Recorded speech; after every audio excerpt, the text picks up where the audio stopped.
کسی گھر میں ایک عجیب و غریب ناگن رہا کرتی تھی جو روزانہ سونے کا ایک انڈا دیا کرتی تھی۔ گھر کا مالک بہت خوش تھا کہ مفت کی دولت مل رہی ہے۔ اس نے گھر والوں کو یہ بات تاکید سے کہہ رکھی تھی کہ وہ یہ بات کسی کو مت بتائیں کہ ہمارے گھر میں ایک ناگن ہے جو کہ سونے کا انڈا دیتی ہے۔ کئی ماہ تک تو یہ سلسلہ یوں ہی چلتا رہا۔ ایک دن ناگن نے ان کی بکری کو ڈس لیا اور دیکھتے ہی دیکھتے بکری مر گئی۔ گھر والوں کو بہت غصہ آیا اور وہ ناگن کو ڈھونڈنے لگے تاکہ اسے مار سکیں، مگر اس شخص نے یہ کہہ کر انہیں ٹھنڈا کر دیا کہ ہمیں ناگن سے ملنے والا سونے کا انڈا بکری کی قیمت سے کہیں گنا زیادہ مہنگا ہے، لہٰذا پریشان ہونے کی کوئی ضرورت نہیں۔ کچھ عرصے بعد ناگن نے ان کے پالتو گدھے کو ڈس لیا اور وہ بھی مر گیا۔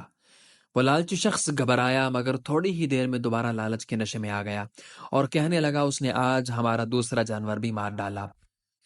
یہ بات کیا کہ اس لالچی شخص نے کہا خیر کوئی بات نہیں، اس نے کسی انسان کو نقصان تو نہیں پہنچایا۔ گھر والے چپ ہو گئے۔ اس کے بعد 2 سال تک ناگن نے کسی کو نہ ڈسا۔ گھر والے اپنے جانوروں کو بھول گئے۔ اچانک ایک دن پھر ناگن نے ان کے غلام کو ڈس لیا۔ اس بیچارے نے مدد کے لیے اپنے مالک کو پکارا مگر اس سے پہلے مالک اس تک پہنچتا زہر کی وجہ سے غلام مر گیا۔ اب وہ لالچی شخص پریشان ہو کر کہنے لگا اس ناگن کا زہر تو بہت خطرناک ہے، اس نے جس کو ڈسا وہ مر گیا، کہیں یہ میرے گھر والوں میں سے کسی کو نہ ڈس لے۔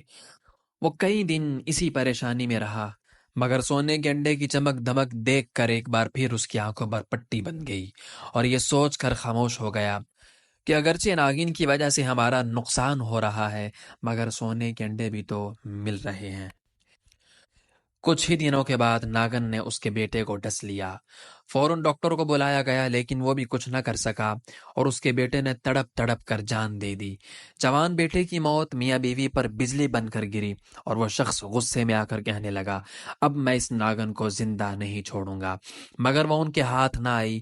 جب کافی عرصہ گزر گیا تو سونے کا انڈا نہ ملنے کی وجہ سے اس کی لالچی طبیعت میں بے چینی ہونے لگی۔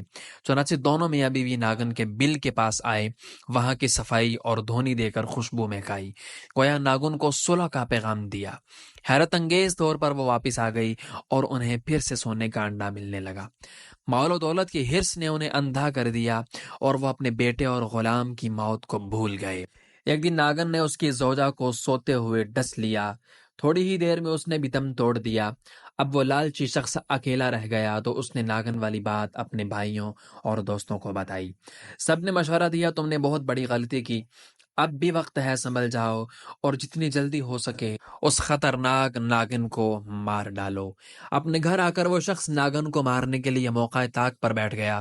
اچانک اسے ناگن کے بل کے قریب ایک قیمتی موتی نظر آیا جسے دیکھ کر اس کی لالچی طبیعت خوش ہو گئی۔ دولت کی ہوس نے اسے سب کچھ بھلا دیا۔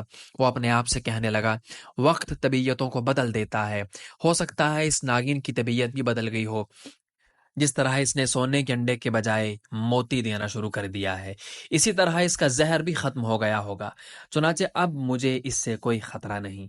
یہ سوچ کر اس نے ناگن کو مارنے کا ارادہ ختم کر دیا۔ روزانہ ایک قیمتی موتی ملنے پر وہ لالچی شخص بہت خوش رہنے لگا اور ناگن کی پرانی دھوکہ بازی کو بھول گیا۔ ایک دن اس نے سارا سونا اور موتی برتن میں ڈالے اور اس پر سر رکھ کر سو گیا۔ اسی رات ناگن نے اسے بھی ڈس لیا۔ جب اس کی چیخیں بلند ہوئیں تو آس پاس کے لوگ وہاں پہنچ گئے اور اس سے کہنے لگے تم نے اسے مارنے میں سستی کی اور لالچ میں آ کر اپنی جان داؤ پر لگا دی۔ لالچی شخص شرم کے مارے کچھ نہ بول سکا۔ اس نے سونے سے بھرا ہوا برتن اپنے رشتہ داروں اور دوستوں کو دیتے ہوئے نہایت حسرت سے کہا آج کے دن میرے نزدیک اس مال کی کوئی قیمت نہیں، کیونکہ اب یہ میرے بعد دوسروں کا ہو جائے گا اور میں خالی ہاتھ اس دنیا سے چلا جاؤں گا۔